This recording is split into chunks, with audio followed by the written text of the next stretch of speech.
So we are actually back in Philadelphia, another vlog in Philly, in front of our beautiful city hall. Amazing weather. Good to have you guys back with us. Today I have a very special guest, someone I'm very interested in talking to related to the topic of homelessness. His name is Simon Isham. Welcome. Thank you. We're so happy to have you on the vlog. Happy to be here. I think before we get into the topic of the conversation, it would be lovely if you could explain to our audience, what you do, your background, because I think it's really, really interesting and very relevant for today's conversation. Sure. Awesome. So my name is Simon Isham. I am the operations lead counsel for the eastern region of the country. So basically what that means is I will travel around to different areas that we support within the eastern region of the U.S. I support the legal teams who work there, sometimes with larger projects that they may be dealing with, sometimes also with more complicated legal issues that they may be dealing with. I also help to support our clients by making sure that all of our legal teams throughout the different areas that we support are receiving sort of the same level of service from us and our teams. So my background, I've been with ALTO for about 4 years now. Prior to that, I was a prosecutor where I lived in Louisville, Kentucky.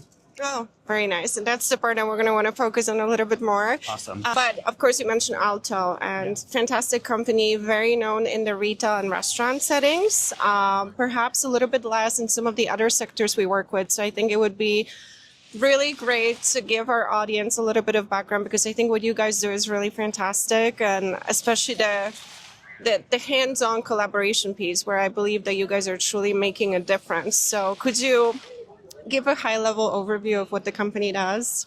Absolutely. So the highest level overview that I can give is that we really support our clients with any kind of disruptions to their operations. These are usually criminal disruptions, but not necessarily always. Anything that's really taking away employee time from what they've actually been hired to do. So they're focusing on public safety issues, sometimes homelessness, crimes involving theft or, assaults on employees, or assaults on customers, theft a lot of the times, and property damage are some of the more common things that we see. Yeah, and definitely these are some of the things that are talked about quite heavily in honestly any group I work with. So it really goes beyond the traditional criminal offender conversation. We used to talk so much about robberies and other serious violence, but now there's a lot of conversation about homelessness, irate customers. So it's a different environment that we're dealing with that employees have to deal with. So I'm excited for us to really dive into this serious focus on homelessness, because I think that's an important one to really continue to understand and educate ourselves on. So absolutely. Thank you for being here, and thank you for taking a walk with me around Philly so we can explore this city, but also talk about this important issue. Absolutely. All righty.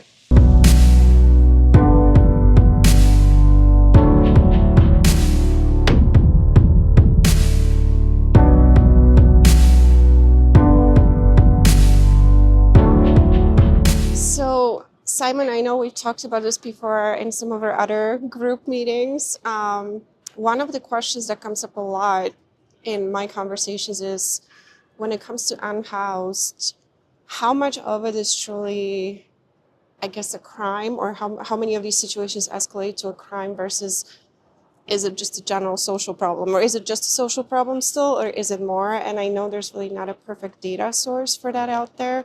But just anecdotally, working with your clients in retail and restaurants, are you guys seeing an increase in complaints from your clients? Absolutely. I think in a lot of different jurisdictions, we are seeing an increase in the level of reporting on unhoused individuals.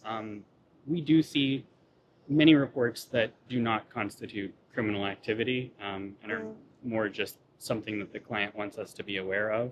But on the other hand, we are almost always seeing when there are reports of unhoused individuals at a particular location, that a good portion of those also do translate into criminal activity. It's not necessarily any one type of crime. Sometimes it can be, destruction of property. Sometimes it can be theft. On the other end of the spectrum, sometimes there are actual violent incidents that result. Those are much more rare, but they definitely do happen.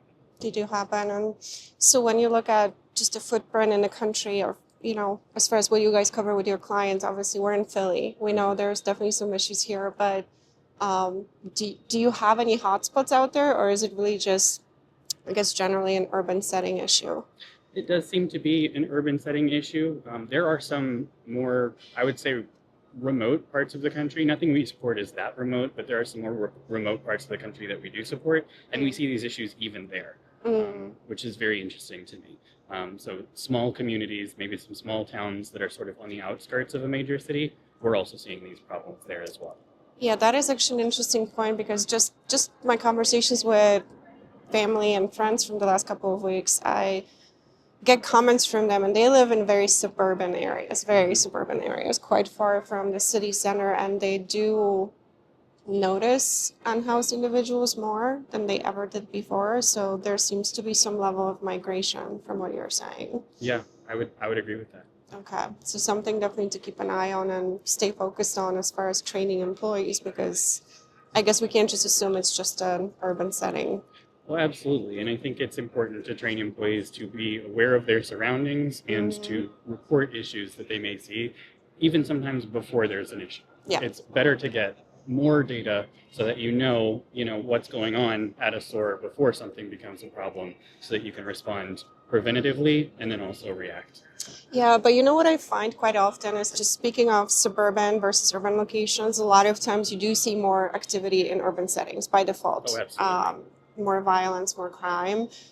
And it's almost the sense I get from some of the customers I work with is employees almost get used to it, are less likely to report than someone in that suburban setting who maybe has not seen this before, right? That's true. And you'll find that there are some of our clients know people by name who will come into their locations. And so it's obvious that they are a known quantity for sure, and that it is someone that they are used to.